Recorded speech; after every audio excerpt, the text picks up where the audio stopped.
Hi, this is Munson with Munson Music, and we're going to talk about a really easy way you could strum through Resentment by Beyonce. And we're going to end up cabling this on 5th fret and actually kind of moving it to 6th fret later on in the song. But we're going to start on a C major chord. When we play C major, first finger goes to the B string on the 1st fret, second finger on the D string on the 2nd fret, and third finger on the A string on the 3rd fret. And if you strum the A string to the high E string, that sounds a C major chord, and it sounds really, really happy. And then from the C, we're going to go to an A7 chord. When we play A7, first finger goes to the D string on the 2nd fret, second finger on the B string on the 2nd fret. And if you strum the A string to the high E string, that sounds an A7, it sounds really nasty. And then from the A7, we're going to be going to a D minor chord. When we play D minor, first finger goes to the high E string on the 1st fret, second finger goes to the G string on the 2nd fret, and third finger is going to go to the B string on the 3rd fret. And if you strum the D string to the high E string, that sounds a D minor chord, and it sounds really, really sad. And then from the D minor, we're going to be going to an A minor chord. And then we play A minor. First finger goes to the B string on the 1st fret, second finger goes to the D on the 2nd fret, and third finger goes to the G on the 2nd fret. And if you strum all those together, that sounds an A minor chord, and it sounds really, really sad. And then from the A minor, we're going to be going to the D minor chord. And then at the very end, we go to an F major chord. And if you know the bar F major, you do your first finger across the entire 1st fret, second finger on the G string 2nd fret, third finger on the A string 3rd fret, and the pinky on the D string 3rd fret. And if you strum all those together, that sounds an F major bar chord. That sounds really happy. Now a good substitute for that sometimes is something called F major 7. When you play F major 7, first finger goes to the B string on the 1st fret, second finger on the G string on the 2nd fret, and third finger on the D string on the 3rd fret. And if you strum the D string to the high E string, that sounds an F major 7. And that's basically our verse progression through the song. It's kind of that C, da, da, da, A7, D minor, A minor, D minor, F. And then later on, actually, it almost starts sounding like there are a couple cases through the song where instead of on the F, you'd end up on a G major chord. When we play G major, first finger goes to the A string on the 2nd fret, second finger goes to the low E string on the 3rd fret, and the third finger goes to the high E string on the 3rd fret. And if you strum all those together, that sounds a G major chord. It sounds really, really happy. So at the very end of the tune, actually, that G kind of gets substituted in for that very last F. But a lot of times with a song like this, to make it more interesting, I like adding something called a strum pattern. Now this particular song actually kind of feels like it's in a 3/4 meter. So one of my favorite 3/4 strum patterns is down, down, up, down, up. And this would be kind of slow for the tune.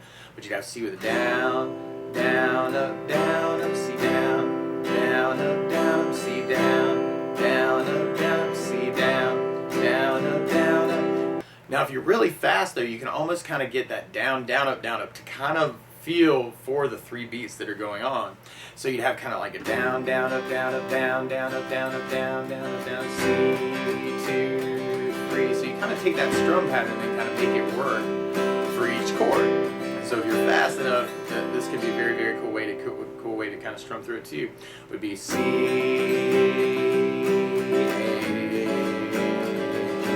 D minor, A minor,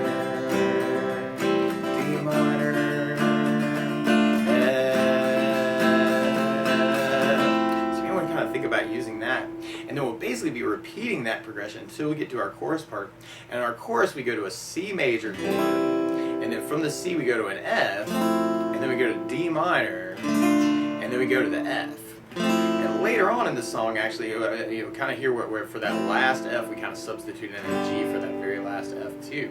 Now, so if we tried our strum pattern that way through our chorus, we'd have C with a down, down, up, F down, down, up, down, D minor down, down, up, F down, down, up, C down, down, up, F down, down, up, D minor down, down, up, and sometimes you may want to kind of think about using that G chord.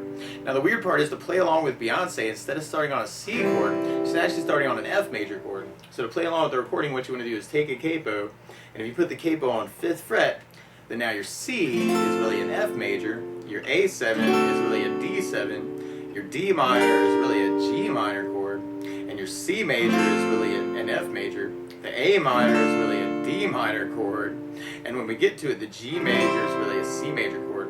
But to take it from the very, very beginning, we could kind of have our down, down, up through our chord progression. A7, D minor,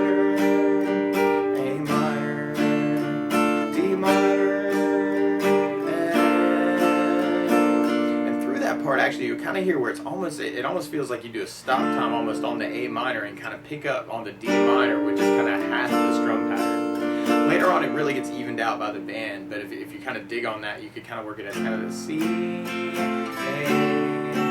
D minor, A minor, D minor, F, so kind of evening it out. Or you could try kind of that other, kind of taking that idea and then doing it 3 times for each chord. So you'd have down, down, into C, A, D minor, A minor,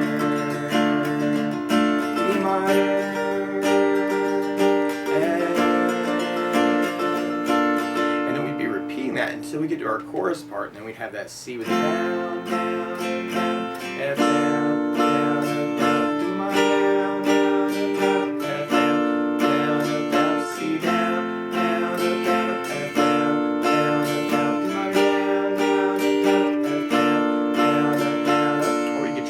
Working that triplet. C,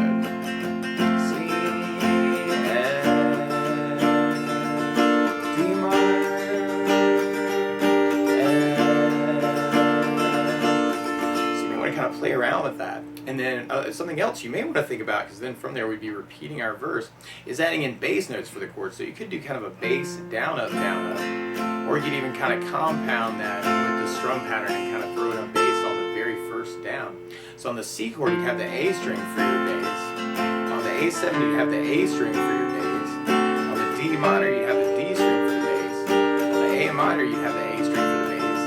On the F, if you're doing the bar F, you'd have the low E string for your bass. On the F major 7, you'd have the D for the bass. And then on the G, you'd have the low E string for the bass. So we tried that next verse with kind of a bass down up idea. We'd have C with the bass, down up, A with A bass, down up, D minor, D bass, down up, A minor, D bass, down up, D minor, D bass, down up, F with the bass, down up. Or we could try that with kind of the times 3 idea, where you'd have C with the A bass, A7 A bass, D minor, D bass, A minor, D bass, D minor, D bass, F with the bass. That idea through our next chorus, we've definitely got those G's instead of F. So we got the C, F, D minor, D bass, G with the bass, or you could just work it as the bass down up, and you have C with the bass, down up, F with the bass, down up, D minor, D bass, down up, G with the bass, down up. And then right after that, then we kind of have what's called a modulation, where there's a change of key. And so what you want to do is take your capo and then slide it over now to 6th fret, and now your C chord is really an F sharp major, your A is really a D sharp 7, D minor is really a G sharp 7, A minor is really a D sharp minor, and then the F major is really a B major, and your G major is really a C sharp major. So then if we kind of kept that going with kind of our 3 fill, we'd have kind of the C, F, you're still kind of on your chorus at that point, that D minor, G, C, F, D minor, G, and then from there, we'd be going back into our verse part. Now, one other thing you may want to play around with is kind of doing this finger. So you could kind of take your thumb and kind of lock him in on the A string, and then kind of index on the G, middle finger on the B string, and then ring finger on the high E string. And then what you could do is kind of work little bass arpeggio ideas, and thumb index, middle ring, and then coming back middle index could be kind of a cool little 3/4 groove. That 1 and 2 and 3 and. So if you wanted a really easy way to kind of fingerstyle through it, you could kind of work off of that C major, A7, D minor, A minor. So I'm just kind of following the basses with my thumb. D minor, F, C, A7 A bass, D minor the D bass, A minor the A bass, D minor the D bass, and then sometimes you kind of hear that G chord kind of coming in. And then if we tried that idea through our next chorus, we have C, F, D G minor with the D bass, G with the low E bass, C with an A bass, F with the bass, D minor with the D bass, G with low E bass. And then from there, then we'd be going back into kind of our verse, so you can actually kind of keep that going. And you might want to kind of try other like little arpeggios.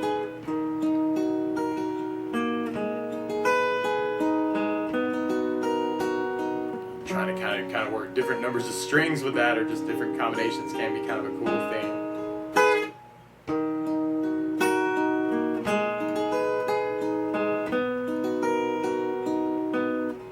And we kind of work our fade that way. But that's the basics of how you could easily strum through and fingerstyle through Resentment by Beyonce. So good luck!